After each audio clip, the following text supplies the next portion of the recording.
So we're now going to scroll back up to the top where I have all my menus getting created.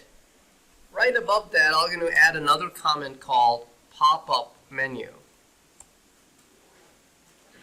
It's actually a Java built-in class called Popup menu.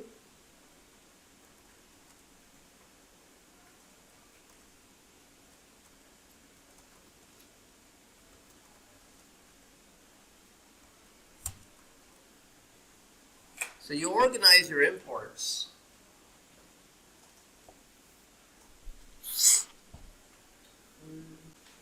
Now let me make a list of menu items to add to pop-up menu.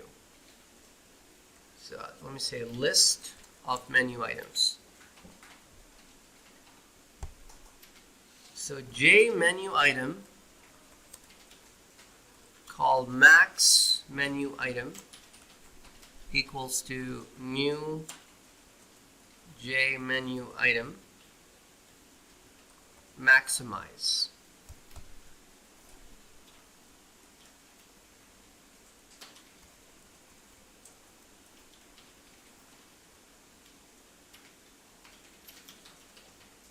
Then let's create a quit menu item. The text will be quit.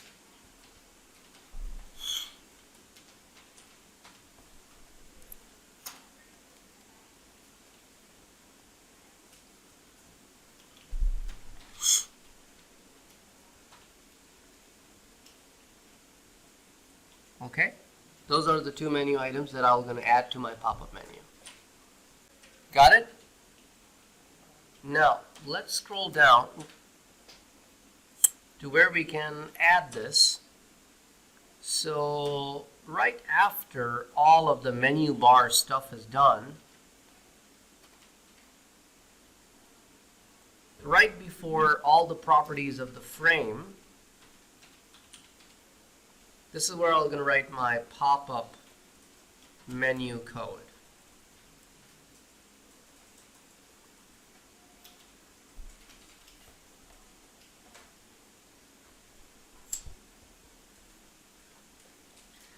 So to my P menu, I can add my max menu item, and to my P menu, I can add quit menu item. Those are the two menu items I'm adding.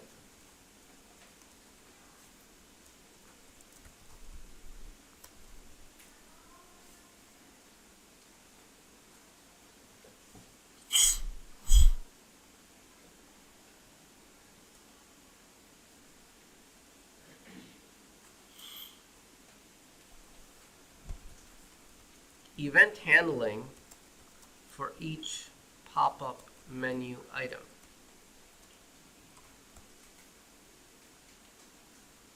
So I got a max menu item dot add action listener.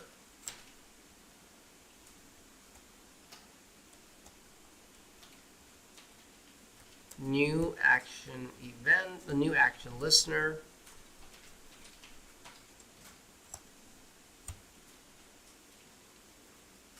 Add unimplemented methods.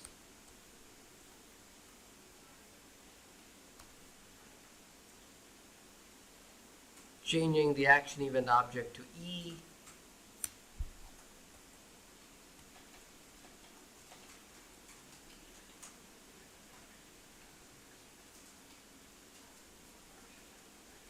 So what I want to do is, in order for this to maximize, if get extended state not equals to jframe dot maximized both.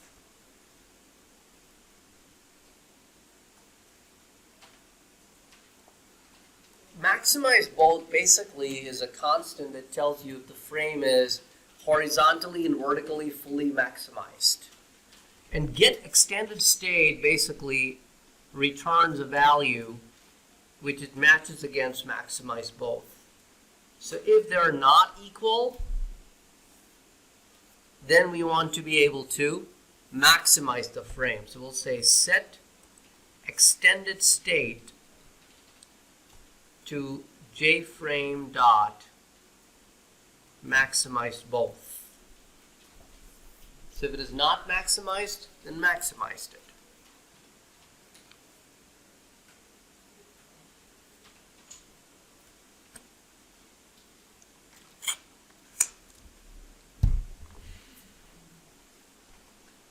Next, let me copy this and paste it for quit menu item.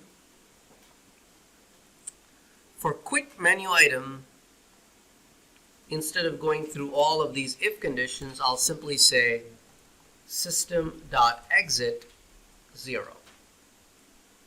So we have both items coded with their actions. Maximize is supposed to maximize the frame to fill up the entire screen, and quit is supposed to terminate the application. What do we need to do next?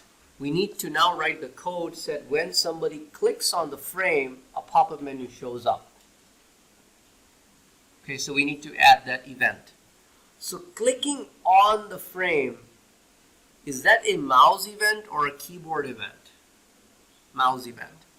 Okay, so we will now going to code something directly on the frame.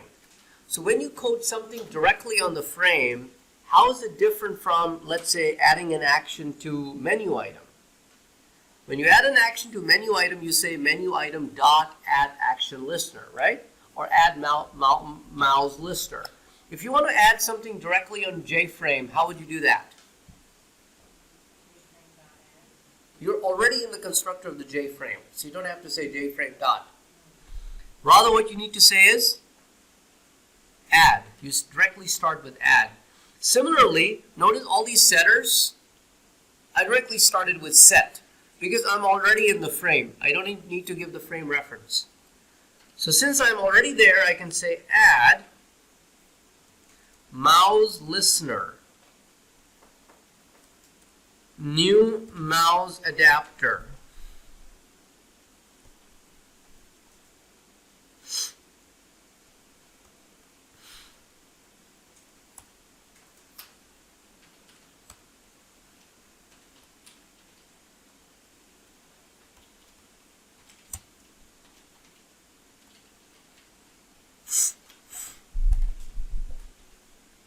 Now notice I did not use mouse listener, rather I used mouse adapter.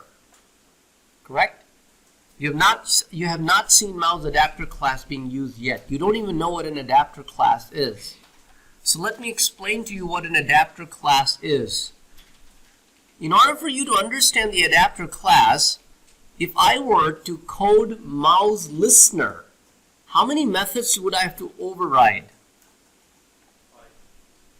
Okay, mouse pressed, mouse released, mouse exited, mouse entered, all of that stuff, right? So what Java developers have done is for window and mouse, there's so many methods to override. So what they've done is they've created an intermediate layer between the interface and your implementation called adapter classes. So adapter classes already have all 5 methods written with blank bodies.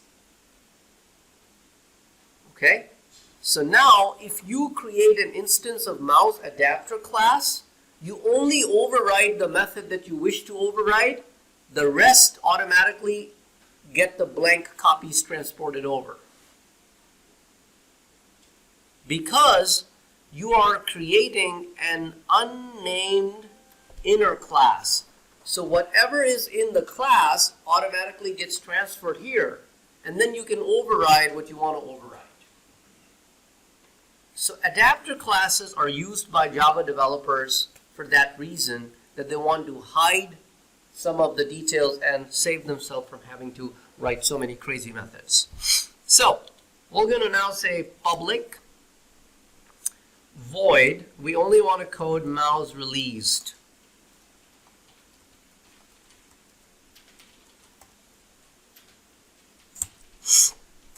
Make sure you get the mouse event from java.awt.event package.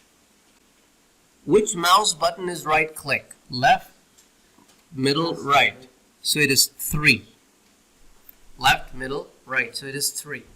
So if e dot get button equals to mouse event dot button 3,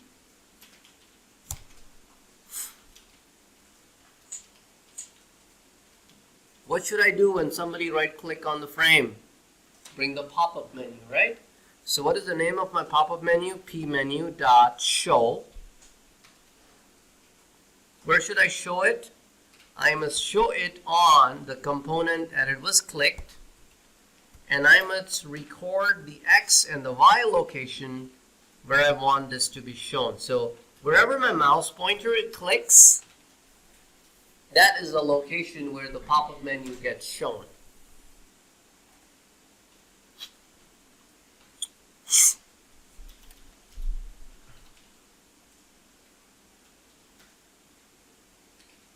So now if I right click, notice this is my pop-up menu.